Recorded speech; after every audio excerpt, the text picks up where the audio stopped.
Diana, don't be like this. Don't worry, the police will handle the case impartially. With our Howell family here, they will definitely not have a good ending.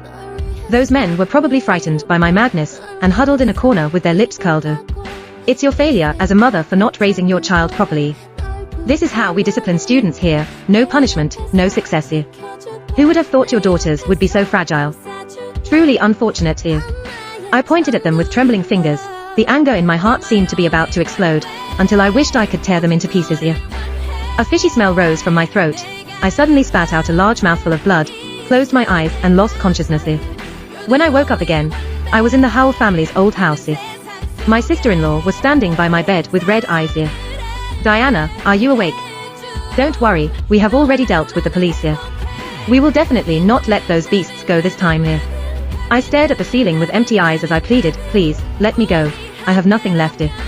In fact, I knew in my heart that those beasts in the education school were guilty, but in the final analysis, it was Jordan who sent his 2 daughters to that hell. The culprit was not those beasts, but the child's biological father, Jordan. My sister-in-law's shoulders froze and then she spoke softly, as if she had made up her mind, okay, I'll go tell Grandpa. Watching my sister-in-law leaving, I finally could not hold back my tears anymore, as if I wanted to cry out all the grievances I had suffered over the years. I came to the Howell family when I was 8 years old. That year, Jordan was the same age as me. Mr. Howell and my grandfather were comrades in arms, bound by a lifelong friendship after my grandfather saved his life on the battlefield. After my parents passed away in separate accidents, my grandfather raised me. But when I was 8, he, too, passed away. Left alone, I was taken in by Mr. Howell and brought into the Howell family. I had to say that over the years, Mr. Howell and my sister-in-law have treated me very well. They truly treated me as a family member and a member of the Howell family. So, in the 7 years since we got married, no matter how much of a jerk Jordan was, I stayed at home peacefully, gave birth to children for him and took care of the housework for him. I originally thought that even if I was not loved, my life would be meaningful as long as I was taking care of my 2 precious daughters.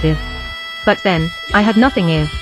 I did not know how long it was before my sister-in-law walked into my room again.